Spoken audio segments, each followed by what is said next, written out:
Të nderuar teleshikues, përshëndetje. Mirë se vini në emisionin ton të radhës Pyetjet në Kur'an. Si gjithmonë, bashkë me ne në studio është Hoxha i nderuar Ahmet Kalaja. Hoxhë i nderuar, mirë se erdhët. Mirë se vjen, faleminderit. Atëherë Hoxhë, sot do të trajtojmë një ajet tepër të fuqishëm për nga domethënia, për nga kuptimi, por dhe nga narrativa. Diçka që besoj ju do ta shtjelloni, do ta zbërtheni gjatë këtij emisioni. Por le ta lexojmë fillimisht këtë ajet të surës Yunus 31 dhe më pas vazhdojmë me shtjellimin. Zoti thot: thuaj pra o Muhammed, kush ju ushqen nga qielli dhe toka, kush mundëson të dëgjuarit dhe të parit, kush mund të nxjerrë të gjallën nga e vdekura dhe të vdekurën nga e gjalla, kush i drejton gjërat, ata do të thonë pra Allahu, e ti o Muhammed thuaj, atëherë përse nuk e keni frikë atë. Atëherë Hoxhë, çfarë mesazhi ka ky ajet që duket pra për nga fuqia e shprehis që i drejtohet një pale e cila nuk i beson pra këto gjëra ke Zoti, pra që na kumton dhe neve ky ajet. Atëherë, normalisht që Kur'ani është një mesazh që vjen për mbar njerëzimin, një mesazh që vjen për besimtarët, një mesazh që vjen për idhtarët e feve të tjera dhe vjen një mesazh edhe për jo besimtarët apo një mesazh për paganët. Në këtë rast shoqëria, pra konteksti i këtij ajeti bëhet fjalë për shoqërinë mekase, si target kryesor i këtij ajeti. Shoqëria mekase nuk është se mohonte ekzistencën e Zotit, nuk është se mohonte faktin që Zoti, pra Allahu, madje me këtë emër Allahu, sepse ne gjejmë për shembull ata e përdorin emrin Allah, e përdorin edhe në shkrimet e tyre dhe në fjalët e tyre Bismikallahum, pra Allah. Tek arab nuk ishte i panjohur, pra nuk është një emër që e solli profeti Muhammed, është një emër që ata e dinin, një nga emrat emri i Zotit, pra ata ishte Allah ose Rabb. Pra ose i thoshin Allah Zotit ose i thoshin Rabb, Allah ose Zoti. Allahu ju drejtohet pikërisht me këtë ajet kuranor me diçka që ata, domethënë, e kishin të gatuar në brendësinë e koshiencës së tyre, në natyrshmërinë e tyre. Zoti shumë thjesht ju thot: thuaj ju o Muhammed, kush ju furnizon juve nga qielli dhe nga toka? Kush zotëron shikimin dhe dëgjimin tuaj? Kush është ai që nxjerr të gjallin nga i vdekuri dhe i vdekuri nga i gjalli? Do të thonë Allahu. Pra, idhujtarët Mekas, pavarësisht se ishin idhujtarë, nuk ishin ateist. Idhujtarët Mekas, pavarësisht se ishin idhujtarë, nuk mohonin ekzistencën e Zotit. Për këtë arsye, si më thënë, përballja e profetit alayhis salam me idhujtarët Mekas nuk ka qenë përballje ka Zot s'ka Zot. Ndoshta kjo është përballje tek ne sot, nga që kemi kaluar një periudhë, le të themi sistemi monist, ku mohohej Zoti, mohohej feja etj, dhe ndoshta ka momente që ne do të debatojmë me njerëz dhe ka Zot, s'ka Zot, argumentat se ka Zot apo argumentat se s'ka Zot. Ndërsa kjo pjesë ose kjo fazë tek ata ka qenë e mbyllur. Problemi i tyre ka qenë se bashkë me Zotin, një të vetëm Allahun, besonin edhe në besëtnit të tjera apo në zotat të tjera apo në perëndit të tjera që mendonin ata se janë, si më thënë, zëdhënësit apo mëkëmësit apo shenjtorët që kanë fuqi apo atributet të Zotit apo që meritojnë edhe ato diçka që pastaj këto shenjtorë të ashtu quajtur zota do të bënin ndërmjetësimin tek ai i madh i fare tek Allahu Zoti i gjithësisë. Mua më kujton me një ngjarje që ka ndodhur në kohën e pejgamberit alayhis salam, kur njëri prej sahabëve sjell babain e tij Husajnin tek pejgamberi sa, si më thon, për t'i fol profeti alayhis salam për Zotin. Dhe e pyet pejgamberi alayhis salam, thotë: "O Husajni, thotë, sa zota ke? Pra sa perëndi ke, sa zota ke?" I thot ai 7. I thot: "Kur je keq dhe në vështirësi, kujt i lutesh?" Thot: "Atij që është mbi qiej, pra Allahun." Domethënë, domethënë ata nuk është se mohonin Zotin si ekzistencë, gjithë problemi i tyre ishte se nuk i jepin hakun Zotit. Pra është njësoj se kur thuash ti, jo ky është prindi im, a ja jep hakun prindit? Kjo është bashkëshorte ime, pa a ja jep hakun si bashkëshorte? Pra edhe këta njerëz besonin se ka Zot, mirë por nuk i jepin hakun. Si nuk i jepin hakun? Nuk e adhuronin. Në mos, pra e zem se e adhuronin bashkë me të tjerë. I shoqëronin atij të tjerë ose i kushtonin të tjerëve normativa që i takojnë faktikisht vetëm Zotit. Kurbani, rrotullimi, lënia e parave si shenjë fati e kështu me radhë. Pra për këtë arsye të Zotit, si më thënë, quhet kjo, domethënë pyetja për të çuar diku tjetër.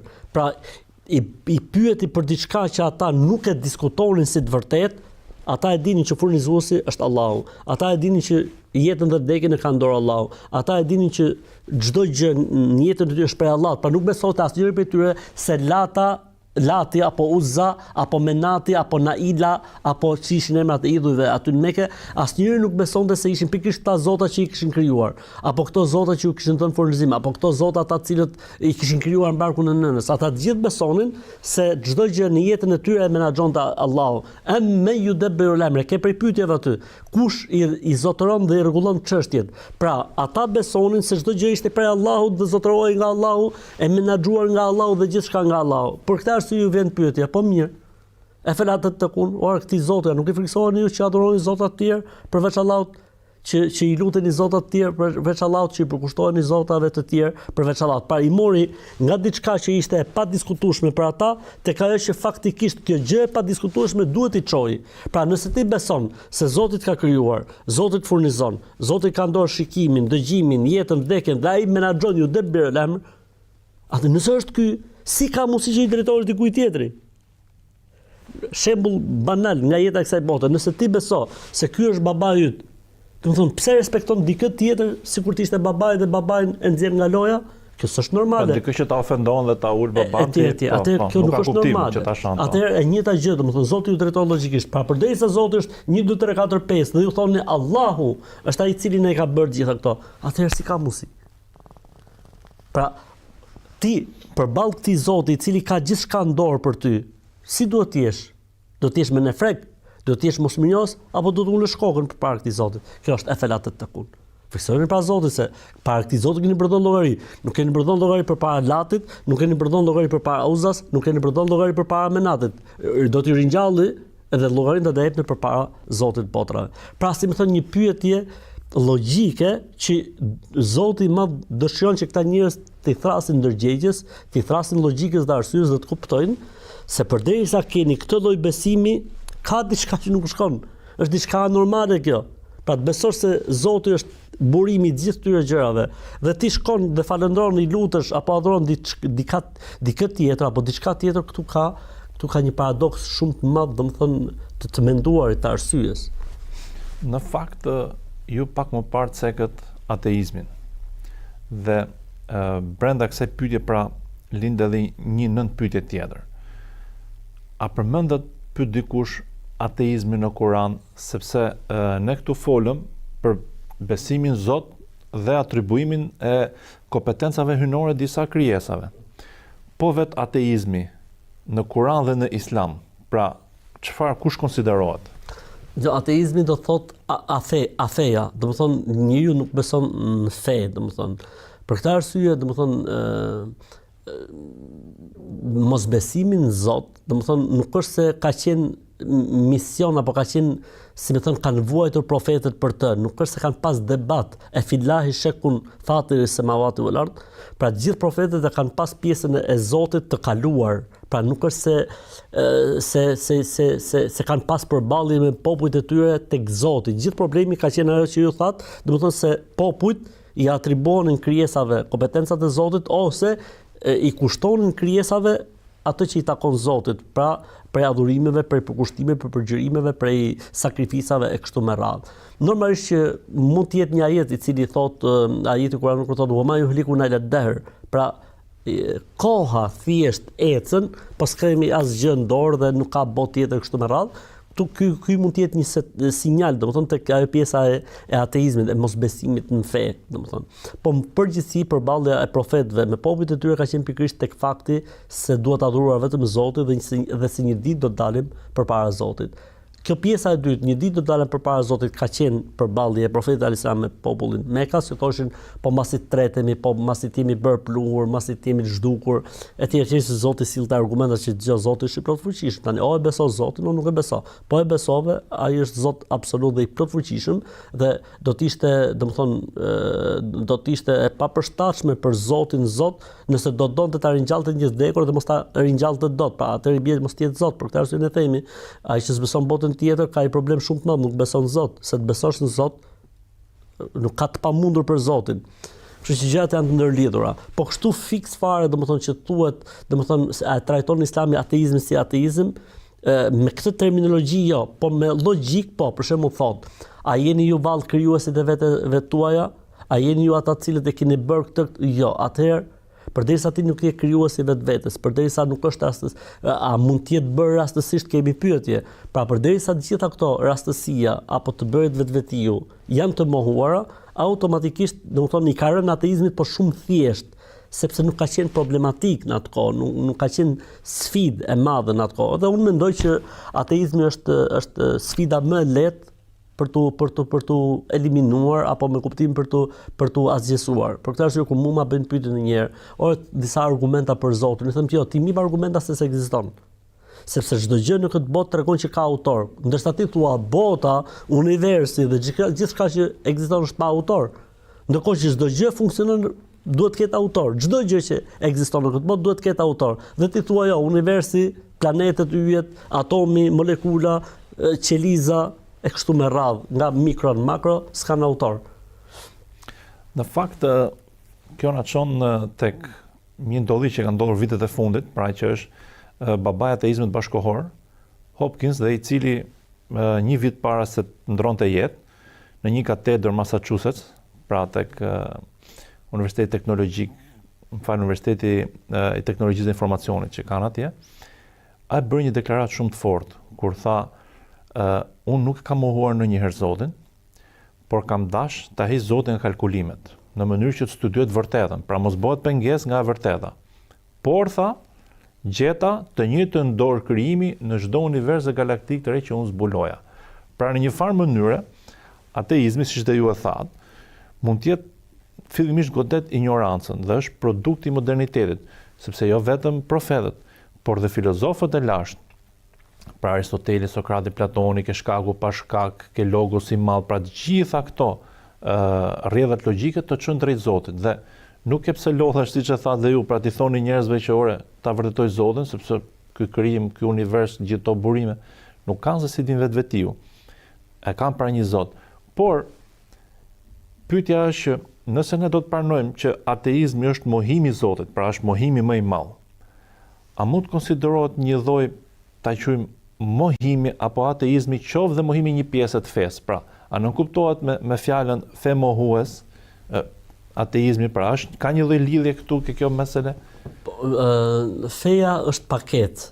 Pra feja duhet pranuar ashtu siç është. Ti nuk mund të bësh zgjedhje, nuk mund të bësh rregullime. Sepse është e ardhur nga Zoti dhe në momentin që ti thua kjo bën, kjo nuk bën, do thotë ti po sfidon dhe po merr në analizë atë që është i pa analizueshëm. Allahu është i pa analizueshëm. Pra merren gjërat siç janë paketë. Se sa zbaton njeriu në jetë, se sa mund zbatojmë ne në jetë, kjo është çështje tjetër dhe Zoti e din shumë mirë mundësinë tonë dhe kapacitetin tonë. Ajo që ne duhet bëjmë është që duhet ta pranojmë të vërtetën ashtu siç është. Është si puna e ligjit. Ti nuk e mohon dot ligjin, pavarësisht se mund ta shkelësh atë. Edhe kjo punë, ti do ta marrësh fen ashtu siç është, paketë. Se sa zbatojmë në jetë nga feja, kjo është pastaj është çështje tjetër dhe njeriu varet nga hapësirat, nga mundësitë, nga devotshmëria, nga përkushtimi ndaj Zotit gjithësisë e kështu me radhë. Mohimi i një detaji të fesë është njësoj si mohimi i gjithë fesë. Pse? Sepse ti po mohon, domethënë, të njëjtin burim. Thjesht nuk po mohon tërë paketën, po mohon gjysmën apo po mohon çerekun apo po mohon 1%, s'ka lidhje. Domethënë ti përderisa arritet, domethënë të vësh në diskutim qoftë edhe një përqindje sado të vogël, do të thotë ti ke vënë në diskutim vërtetësinë e burimit kryesor nga i cili ka ardhur kjo paket apo ky sistem jetese. Në fakt kjo ndodh në shkencat eksakte. Pra ti një variabël po të ndryshosh një formulë e ikën e gjithë shkenca bie poshtë. Pra ti s'mund ta ndryshosh diçka që është dogëm, që është e përcaktuar. Një mendim thotë që ky ajet ka zbritur për femohuesit, të cilët kur komplotonin kundra Muhamedit, paqja bekimet e Zotit qofshin mbi të, thoshin që ta ulim zërin mos na dëgjon Zoti Muhamedit. Dhe pas kësaj pra vjen dhe pjesa ku Zoti thot kush ju Allah shikimin edhe dëgjimin. Tani, për të ardhur në jetën tonë të përditshme, pasi njerëzit duket sikur përveç se neglizhojnë dhe anashkalojnë këtë pjesë, por njëherë duken edhe sikur nuk e besojnë që Zoti mund t'i shohë dhe t'i dëgjoj pra gjithçka ato bëjnë dhe ato veprojnë. Në një farë mënyre, a është një mesazh i qartë ky edhe për ata njerëz cilët e mohojnë Zotin se një ditë do të ktheheni pra tek ne dhe gjithçka që ju bëni është nën mbikëqyrjen tonë. Pra, ç'a jep kjo pjesë? Pra, është shumë e rëndësishme të rikthejmë edhe herë në vëmendjen tonë faktin që Zoti i Madh i kujton njerëzit me disa gjëra që ata nuk mohojnë dot. I kujton njerëzit me furnizimin, i kujton njerëzit me rregullimin e jetës dhe i kujton njerëzit me shikimin dhe me dëgjimin, i kujton njerëzit me jetën dhe me vdekjen. Për t'u dhënë me kuptuar që këto gjëra nuk ndodhin rastësisht dhe këto gjëra nuk ndodhin kështu tafti bafti apo vetvetiu. Këto gjëra ndodhin të menaxhuar nga Zoti. Kështu që njëri i cili e din që këto gjëra ndodhin të menaxhuar nga Zoti duhet bëjë llogari të mirë. Për këtë arsye është shumë interesant mënyra se si mbyllet ajeti. Ora, friksohen apo nuk friksohen. Pra, njerëzit shkojnë me naivitetin e tyre, le të themi, apo me ku e diun, domethënë me idiotësinë e tyre deri në atë fakt që të mendojnë ha se Zotit po ja hodhëm. Ja hodhëm edhe Zotit. Zoti s'na shef, se po i bëjmë komplot edhe Zotit apo fesë apo besimit. Ndërkohë që Zoti thotë unë dha shikimin dhe dëgjimin. Pra kur unë krijova ata si se di që shikimin e tyre dhe dëgjimin e tyre ka fal Zoti. Ai që ta ka fal këtë dhunti ty, a nuk e ka vet? Padyshim që e ka. Ai shikon, ai dëgjon.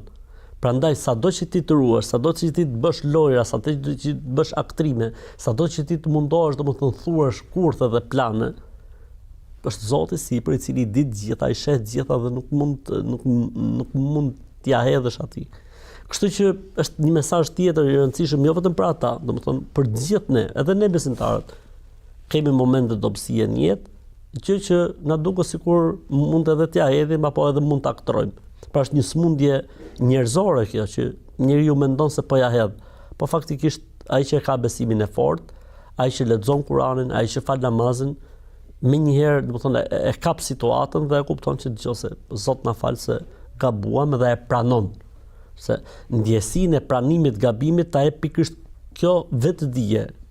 Ky ndërgjegjësim që dëgjosës Zoti është Zot dhe si shpëtojmë dot dijes, shikimit, dëgjimit tim, mbikëqyrjes të kështu me radhë.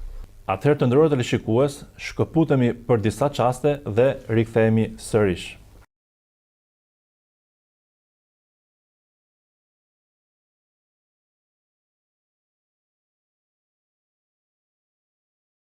Të nderuar teleshikues, ja ku rikthyem sërish. Atëherë hoxhë nderuar, le të hyjmë pak më në brendësi të ajetit. Ajeti në fakt nis me një aktualitet të përditshëm të gjithsecilit prej nesh.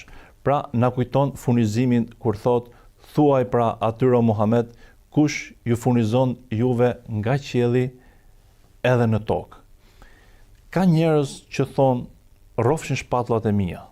Unë jam i aftë, unë jam i ditur, jam biznesmen i suksesshëm, etj. Pra, si mund të bëhet përputhje midis furnizimit të Zotit dhe kësaj pjese humane. Faktikisht kjo shprehja shpatullat e mia po mbajnë, apo me djersën time po jetoj, apo kam punuar për këtë ditë, kam mësuar, kam arrit, faktikisht nuk është shprehje e re, faktikisht e ka përmend dhe Kur'ani. Qale inma utitu ala ilmin indi. Me mundin tim dhe me dijen time e kam arrit te ku kam arrit sot. Mirë po njerëzit harrojnë një gjë shumë të rëndësishme. Kush u dha aftësinë për të arritur këtë dituri?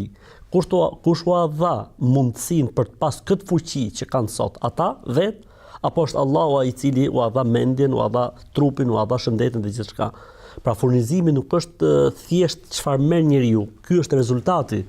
Pra çfarë merr njeriu, rroga, puna, biznesi, pozita më që mund të ketë një jetë është fundi i gjithçkaje. Po para kësaj është një kalvar, zinxhir, njëri mbas tjetrit, po që si më thon nisjen e ka te krijimi dhe dhurata që Allahu i ka bërë çdo njeriu. Gjithë secili ka kapacitetin e vet të mendor, trupor, të arsyetimit, të imagjinatës, të dëshirave, të ndjenjave, të vullnetit, gjëra që punojnë gjitha së bashku për të arritur njeriu këtu ku është sot.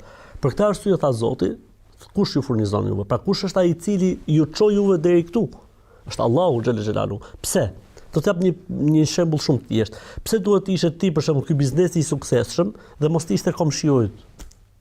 Pse jeni në të njëjtin vend, në të njëjtën kohë, sepse ty Zoti dha disa aftësi dhe çeli disa horizonte që s'e ka dhënë atij tjetri.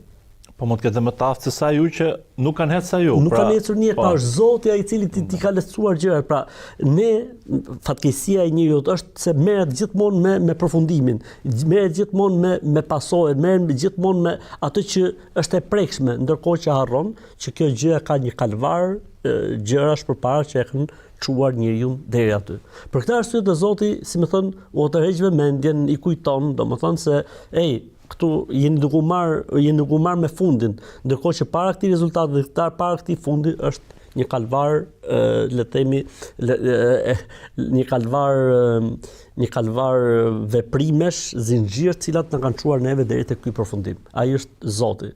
Pra ai është, si më thon, origjina e gjithë shkaqeve, ai është bërësi i shkaqeve. Pastaj ajeti vazhdon dhe duket sikur i kujton njeriu fundin, por edhe fillimin, dhe thot kush e nxjerr të gjallën nga e vdekura dhe të vdekurën nga e gjalla. Pa në këtë pyetje faktikisht më zbër shpesh mua, më thuhet, po pse thuhet e nxorri të gjallin nga i vdekuri dhe i vdekuri nga i gjalli. Këtu bëhet fjalë për origjinën e krijimit. Pra origjina e krijimit kemi të bëjmë me balt. Balta është diçka, domethënë, si ta themi, është jo e gjallë, materie, po. Materie. Dhe balta u shndrua në krijesë. Pra, si më thënë, u bë gjallës. Nga e vdekur bëhet gjallë. Nga e vdekura, pra nga diçka që s'kishte shpirt dhe jetë, të u bë diçka me jetë. Po kështu edhe tek njeriu, le të themi, origjina e njeriu.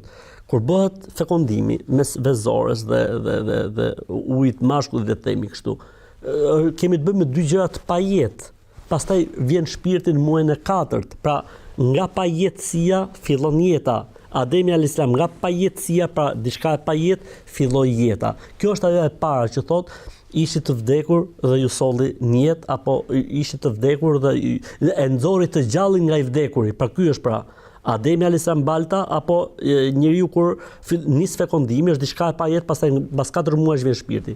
Dhe e nxjerr thot të vdekurin nga i gjalli. Ne jemi të gjallë tani. Nga ne del edhe i vdekuri, pra me kuptimin nga trupi i gjallë kthehet në një trup të pajetë. Kush është ai? Nuk ka pretenduar askush ndonjëherë në historinë e njerëzimit që të jetë dhuruesi i jetës apo i vdekjes. Nuk ka pretenduar asnjë Zot, që të jetë ai i cili ka në dorë jetën dhe vdekjet e njerëzve. Askush. Pra mund të ketë pretenduar ku e diun pushtetin, fatin, bekimin, fitoren, po jetën dhuruesi i jetës apo dhuruesi i vdekjes, pse? Sepse çdo Zot dhe Perëndi që ka ekzistuar në jetën e kësaj bote ka një datë fillimi. Përderisa ai ka vetë një datë fillimi, do të thotë nuk mund të jetë ai burimi i jetës. Pse? Sepse para atij kanë ekzistuar. Është vetë krijesa, mund të krijues.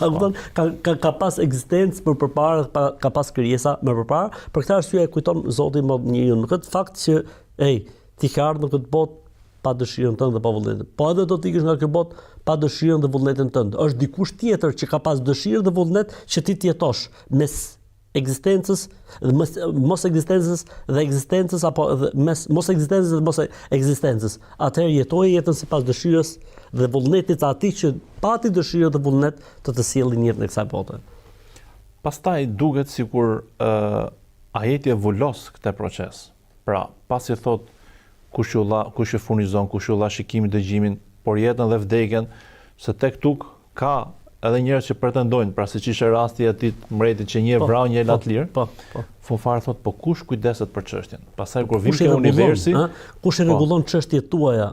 Me yudabbirul amr. Dhe kjo është pyetja më e rëndësishme që Zoti i ka mësuar shumë herë në Kur'an. Kush i rregullon jetët tuaja? Kush i rregullon çështjet tuaja? Pra, kjo tokë mbi cilën ne jetojmë, kush e bëri të përshtatshme për jetesë? Le të themi kjo atmosfera e cila rrethemi mbulon dhe mbështjell tokën, kush e bëri të atill që të jetë e përshtatshme për jetesë? Tokën kush e bëri të atill që ajo të jetë e përshtatshme për njerëzimin dhe për jetën tokë? Pozicioni i tokës në sistemin diellor nga erdhi dhe si erdhi. Pra kush e bëri të atill që të jetë e tillë, mënyra se si zhvillohet jeta, mënyra se si zhvillohet ditë-nata, mënyra se si zhvillohen stinët, mënyra se si le të themi ndodh rrotullimi rreth tokës, rreth diellit, orbita në cilën rrotullohet toka, hënët, yjet, planetet, dhe çdo gjë ka një perfeksion, domethënë të mahnitshëm që shkencëtarët i lënë pa mend dhe thonë siç thoshte ai i madhi në fakultetin e fizikës të Teksasit, thotë në fakultet në departamentin tonë të fizikës është e pamundur të gjesh ateist. Është e pamundur, sepse nuk mund të jetë rastësia, nuk mund të jetë e bër vetvetiu universi dhe ligjet. Për këtë arsye thuhet ligjet e universit. Po mirë, kur thua ti fjalën ligjet e universit, do të thotë që ka ligjvënës, se ligjet nuk bëjnë veten. As nuk bëhen rastësisht, po kanë një ligjvënës. Atëherë ne këtë po duam që njerëzit i çojmë ke ligjvënësi, që ato të krijojnë raporte me ligjvënësin, ata ta kenë mirë me ligjvënësin që është Allahu. Dhe në fund, pra ajeti përmend dhe thot edhe ata do të thonë Allahu. Pra, përveç folëm shekujve të fundit që është një përjashtim i rregullit, për gjithë morrasë njerëzore të paktën Zot ka besu. Jo, po edhe ateistët, domethënë flas për ateistët shqiptar të Shqipërisë, nuk po flas për ato të Kosovës, ata janë akoma enverista kështu të thekur, domethënë akoma nuk kanë dalë nga enverizmi, fatkeqësisht, sepse i shoh në komente, i shoh analistët në studio televizive, gazetarët janë akoma enverist, le të themi të 50-s, 60-s, nuk merren me ata fare, domethënë sepse kanë degeneruar pozicionin dhe veten e tyre. Flas për komunistat në Shqipëri për shembull, në atë kohë, pavarësisht se ishte sistemi, pavarësisht se kishte marksim, leninizëm, kur vinte puna për Zotin, tërhiqeshin gjithë. Unë kam një rast, domethënë vetë, e mbaj mend kur isha student në shkollën 8 vjeçare, me zyshën e historisë. Normalisht kishim mësimin si lindi besimi në Zot. Dhe unë duhet të qenë si isha nxënës i mirë, kam qenë nxënës i 10-s, edhe thot mësuesja, domethënë, pa e shpjeguar mësimin, thot kush do të ta shpjegoj këtë mësim pa e folur unë, domethënë, si një lloj teste për inteligjencën e nxënësve. Edhe ngrita dorën, dola unë, edhe thash atë që ne e dishim, e kishim mësuar, si lindi besimi në Zot, pa aftësia e njeriu për shpjeguar dukuritë natyrore, tha që ka një fuqi të mbinatyrshme.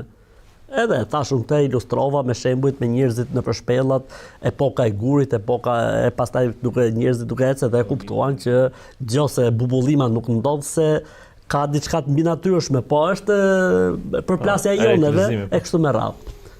Edhe, 10 zysha mund direkt edhe dolem jashtë me fjalë. Unë si nxënës i mirë që isha gjithmonë kisha pyetje, ke parasysh, do të pyetja diçka kështu. Edhe ishte vranët, ishte kohë shiu, domethënë, zysha po hipte në biçikletë dhe kur ja pati krism. Zysha, normale, natyrshme, o Zot na ruaj. Mirë, po mu bëni shumë përshtypje. Thash, o zysh, po ne çfarë mësojmë? Tha se nuk di, tha se ta them, po edhe ka ngel, ka mbetur. E ke parasysh? Domethënë, pavarësisht se zysha ishte, domethënë, intelektuale, e shkolluar dhe e mësuar në sistem. Po, Zot nuk e mohonte kush, domethënë nuk i binte kush hasha Zotit. Kështu që ti bish hasha Zotit, domethënë do të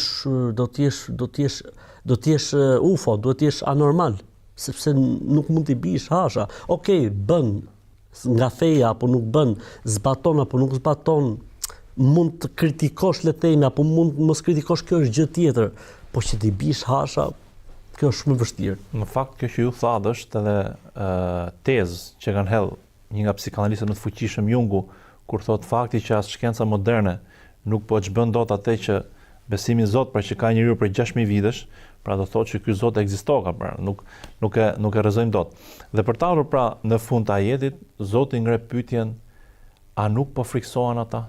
Pra ideja kush është, ore, ti nuk mjafton që tush unë besoj në Zot, sikur po na thot ajeti, nuk mjafton që tush besoj në Zot. Jo, unë Zotin nuk e mohoj. Ore, nuk është kjo e mjaftueshme.